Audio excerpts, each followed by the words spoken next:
Hey, everybody. Good morning, good evening, good afternoon. Welcome to Pep Talk, the podcast where we give you the truth, the whole truth, and nothing but the truth, so help us God. Where we take all these interesting, complex, and sometimes a little off the wall and goofy conversations in health and wellness. We break them down into simple, digestible, understandable aspects, and then we give you action steps that you can be taking to improve your life, your health, and the health of those in your community. I'm your host, Dr. Eric Naputi. I'm a private practicing physician for the last 20 years. I've been in the field of functional medicine and functional neurology and helping my patients get to the root cause of their problems and training thousands of doctors to do the same for their people as well. Today, we're going to talk about healthy and unhealthy beverages. I thought this was really interesting. I want to do a quick hit on this for you because some of you are doing this and it's causing problems with your health. Let me tell you a little bit about the topic. So listen to this. How daily beverage choices are impacting the long-term health of an individual. This is really important for people to understand. There was a new study that just came out. And this study talks about fizzy drinks and talks a little bit about juice drinks and talks about sugary stuff. But now there's such a conscious understanding and awareness that the foods that we're eating may not be as healthy as we once were told they were. And we've been unfortunately lied to and sold a bill of goods that aren't healthy for us. We've been unfortunately not looked after by the federal trade commissions who are supposed to be looking out for false advertising. And we've been definitely injured by the FDA that is supposed to be making sure that our food and water supply is healthy for us. And I'm just telling you that it's important that you understand that everyday choices that you make, especially what you eat and what you drink, it really does have an effect on our body. And one of the big things, one of the studies that just came out was about fizzy drinks. Fizzy drinks. Have you heard of this? It's called the Inner Stroke Study. Here's what they found. Fizzy drinks, juice fruits, and stroke risk. Okay, so fizzy drinks, fruit juices, and stroke risk. There's a new study that just came out a few days ago called the Inner Stroke Study, one of the largest international investigations into stroke risk. They found a striking link between high consumption of fizzy drinks, processed fruit juices, and strokes. This is really important for you to pay attention to. So if you're drinking fizzy drinks like soda pops or carbonated beverages of any kind, yes, including sparkling waters, which, you know, fizzy water is not as big of a deal as the ones that have sugars in them, but the research says that drinking 2 or more fizzy drinks or fruit drinks daily has a significant increased risk for strokes in individuals. Fruit drinks, listen to this, were linked to a 3-time increase in hemorrhagic stroke risk. This is a severe type of stroke caused by bleeding in the brain, literally a 3 times higher. And if you have fizzy drinks, whether they're sugar sweetened or diet fizzy drinks, that gives you an increased risk by 22% of having a stroke. So think about it. If you have fizzy drinks that are fruit related or fruit juice related, that's a bad combination. So why are these drinks so harmful? It's processed fruit juices and fizzy beverages contain massive amounts of added sugars, artificial sweeteners, and preservatives that cause degradation to the cells of our body and to the microbiome of our body and can cause negative expression of genetic, of your gene expression, of genes. And these ingredients drive, listen to this, systematic inflammation goes up. They impair the gut microbiome, and they contribute to chronic conditions like insulin resistance and ultimately obesity, which have their own risk factors for stroke as well. So look at this. Let's talk a little bit about coffee as well. So I'm a big fan of coffee. I think caffeine has been used and coffee has been used for generations as a health beverage, even as a medication in most cultures. The study found that 1 or 2 cups a day of coffee, very beneficial. It's great for the bowels. It's great for the immune system. It's great for neurocognitive function in the brain. You know, coffee and caffeine don't speed up it's not like a stimulant where, it's like sugar. What coffee does is the caffeine also suppresses the body's ability to relax and rest, right? So it is a stimulant, but it's a little different than other stimulants that are out there. this is powerful. This study found that drinking 4 cups or more of coffee daily increases your risk of stroke by 37%. So if you're a pot of coffee a day kind of person and you're like, this is no problem for me, this is an issue. And listen to this, while moderate caffeine consumption offers health benefits, that's 1 to 2 cups a day. If you're drinking 4 or more cups a day, that can mess up the autonomic nervous system, the cardiovascular system, the blood vessels, your gut microbiome, and even your expression of your genetic output. Caffeine overuse is a major strain on the body's gut permeability as well. Many of you know that a glass or two a day, a cup or two a day of coffee keeps your bowels moving. Well, we want that normal bowel stimulant to happen. We don't want overstimulation of that because it causes permeability or increased leaky gut syndrome in individuals that are drinking more than 4 cups of caffeine per day. Coffee primarily was what they studied. So what are healthy fruit drinks? Not all fruit juices are created equal. Many commercial drinks that are out there marketed as healthy are the absolute opposite. And they're just laden with sugars and preservatives and low quality ingredients. And a lot of them have B vitamins fortified in them. So you hear a lot of times juices, cereals, breads are fortified, which are infused with B vitamins. Well, if they're infused with B vitamins, especially if they are not methylated B vitamins, normally they're synthetic vitamins that are not methylated, that are hard for the body to break down, synthesize, and use. And those vitamins that are added to juices, added to cereals, added to breads and other food sources like pastas and some rices and some grains, that fortification of those synthetic B vitamins can actually be harmful in about 70-75% of the population. So it's not just the sugars and the fizzies that causes problems. It's the processed preservative in the food, and it's the synthetic vitamins, especially the B vitamins. Look at this. A lot of these processed juices also have a lot of oxidative stress chemicals in them, which lead to aging process to accelerate in the body. If you're looking for safer options for juices, try to get cold pressed pulp-free juices, okay?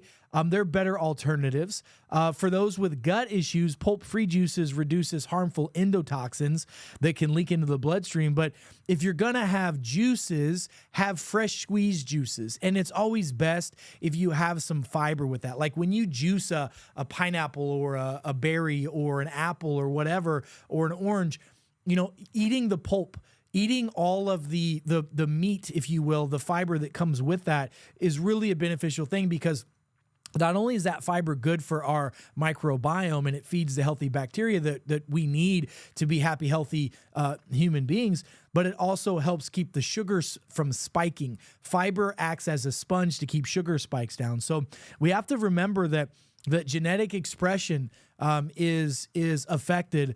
Your genes that tell your body how to process nutrients and regulate inflammation and, tell your body how to respond to stresses is negatively impacted by increased sugar, by too much coffee and caffeine, and it's massively negative impacted by certain types of processed chemicals that our body has trouble dealing with. If you're going to have juice, have real juice. You're going to have butter, have real butter. You're going to have salt, have real salt. We've been lied to, and our government agencies that we've been entrusted to, follow what they recommend have led us astray in multiple reasons.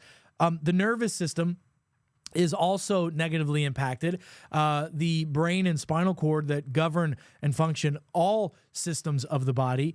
Stimulants like caffeine and excess consumption of caffeines and sugars can cause negative brain waves, which are going to cause pattern interrupts that can heighten responses to stress and ultimately increase our risk for cardiovascular issues and even strokes. Our autonomic nervous system is negatively impacted with the overconsumption of these chemicals as well.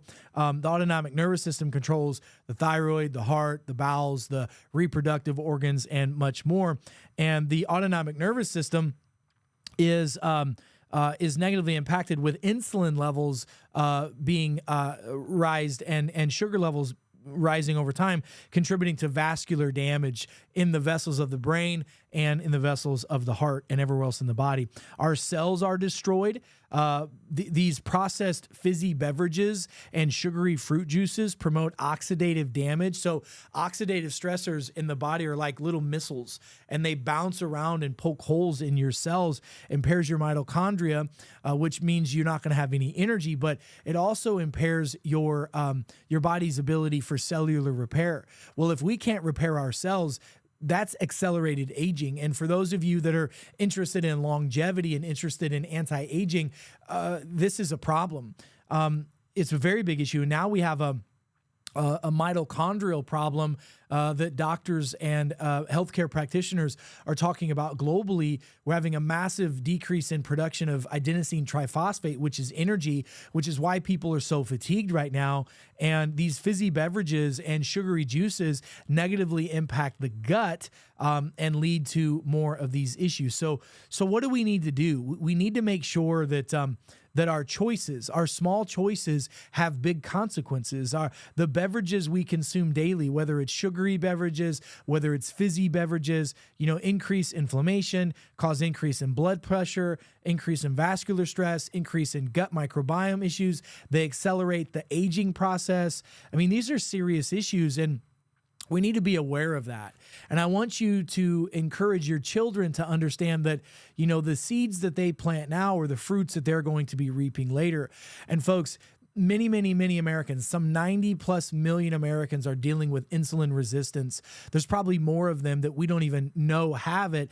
And insulin resistance shows up as fatigue, anxiety, depression. It shows up as chronic pain, inflammation. It shows up as digestive issues. It physically shows up in the body as you ever see people that have like the dark skin around their face, like a mask appearance, or dark skin around their neck or their armpits or their groin? That's insulin resistance. What about skin tags around the eyes or around the neck or in the armpits? Those are signs of insulin resistance as well.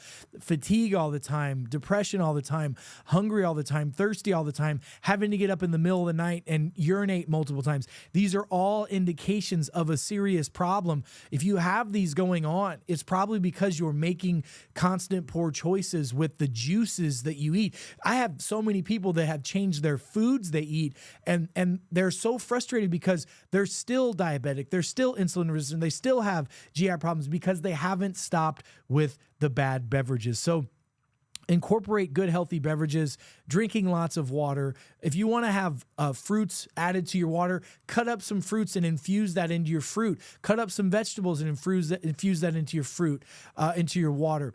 Add some pink Himalayan or gray Celtic sea salt or Baja salt to your water regularly. That's how you make your water living water. You don't add juice to it. Juice is a very big problem. So my call to action, why it's important for me to talk to you about this, is because we're seeing this simple little shift in people's health for the better change their life by just removing the fizzy drinks and the juices out of their system, including dairy, including milk. We're not made to have these things. And we've been propagandized and we've been lied to from marketing standpoints to buy the fizzy drinks, to buy the sugary drinks, and they're addictive as well. And don't forget that the same scientist who worked on making the tobacco industry billions and trillions of dollars by making tobacco addictive, because tobacco innately by itself is not addictive. Nicotine is not addictive. It's all the compounds that are added to it. Well, the Food and Drug Administration now have allowed those same scientists to make your food addictive by adding chemical compounds, by adding fillers and adjuvants and all these things to it. These are harmful for you, but they make your body crave those foods. So I just want you to understand that you have the ability to change your life and to create good habits with yourself and with your children. I cannot reiterate the fact that it's our job to educate the masses, especially the children, so we can raise a generation of healthy adults as opposed to try to fix the generations, unfortunately, that have been misinformed, miseducated, and ultimately lied to by our supposed healthcare system. So, folks, this is just a quick hit on beverages. I know I've done talks like this before, but I just want to reiterate the power of this conversation. So go to our website, go to peptalk.world. That's peptalk.world. Make sure you like, subscribe, and share this with your friends, family, and loved ones. And make sure that you go back and re-listen to these and take notes and share these with people because it can impact their lives. You'd be surprised how a 15 to 20-minute podcast can change the life of someone forever. And you have the ability to be a huge force in that equation. So until we meet again, I'm Dr. Eric Naputi. God bless you. God bless America, and God bless the world. Stay smart out there, and I'll see you next time. Be well.